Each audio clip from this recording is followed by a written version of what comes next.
Nasty. The Loaf and the Knife. Warning! This is a horror story. Well, I don't know if he has better luck elsewhere or what, but my mice weren't fooled. They must have taken one look at them little trays and said to each other, "Trouble! Don't touch it, none of you. It may look juicy, but really it's poison." He was a nice enough fella, that rat catcher. Is that maybe I had especially clever mice.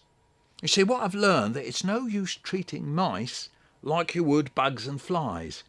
Mice have got ways of telling each other what's going on.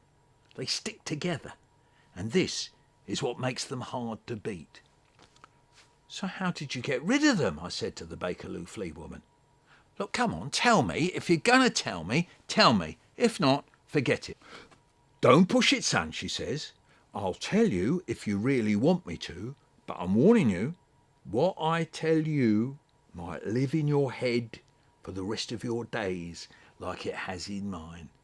"Right, I'm ready for anything you've got for me," I said. "Well, everybody round our way knows Mrs. Kent, and if they don't know her, they know of her. She's lived there all her life and all her people before her. Someone said to me, 'If you got mice, go see Mrs. Kent.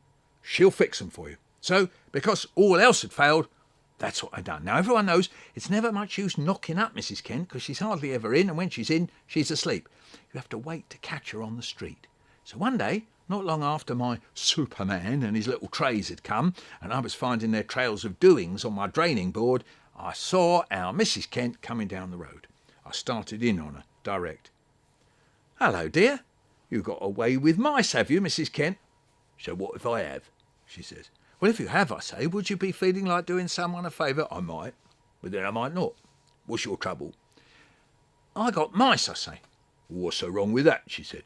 "Well, I don't want them," I said. "I don't like their dirt." "They're no dirtier than the houses they're living in," she said. "Well, my house is clean," I said. "Well, so are your mice," she says. "Well, I don't want them eating my food," I say. "Well, what, can't you afford it?" she says. Now, I'm getting a bit hot under the collar about this, but I stood my ground. "I like to choose who I sit down and eat with, put it like that." "Well, you had the council in, have you?"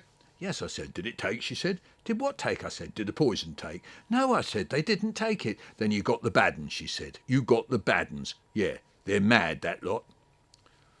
Well, between you and me, I thought there was only one of us standing there who was mad, and it weren't me. But I wasn't saying anything. She did, though. "Right, I'll do it for you," she said, muttering away to herself like she's really got it in for these mice. "Yeah, I know this lot. Yeah, never mind your experts. Yeah, no, I'll get rid of these here mice of yours. But I'm warning you, don't watch me doing it. That's all I ask of you. No money, nothing. Just don't watch me doing it. Or what you see will live with you for the rest of your life. You promise?" "I promise," I said. "I'll come to you," she says, "as soon as I can." A couple of days later, 11:30 at night, I'm just unplugging my telly, going off to bed, when it comes at the door. It's her. "I've come to get them," she says, and she's over my step and in without a by your leave or nothing. "Got a knife?" she says. "Get into the kitchen, right, before I do." "Yes," I say, showing her my drawer. "Steel, the lot of them," she says. "Stainless steel, that's no good. Ain't you got no iron knives?" "Last time I saw an iron knife was my old Nan's, and she must have had that since before the First World War," I said. And she stopped and pointed her finger directly at me. "This is where you go, girl. Leave me to my business. But mark my words, don't watch me at my business."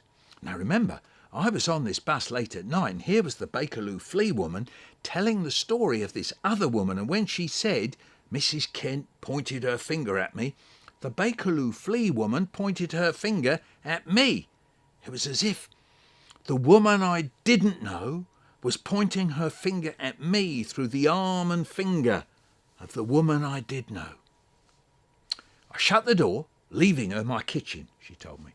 But something drew me back to that door. I turned, got down on my knees, and there I was like some peeping Tom, peering through the keyhole. Hey, thanks for watching. If you want to subscribe to this channel, well, you can click on subscribe.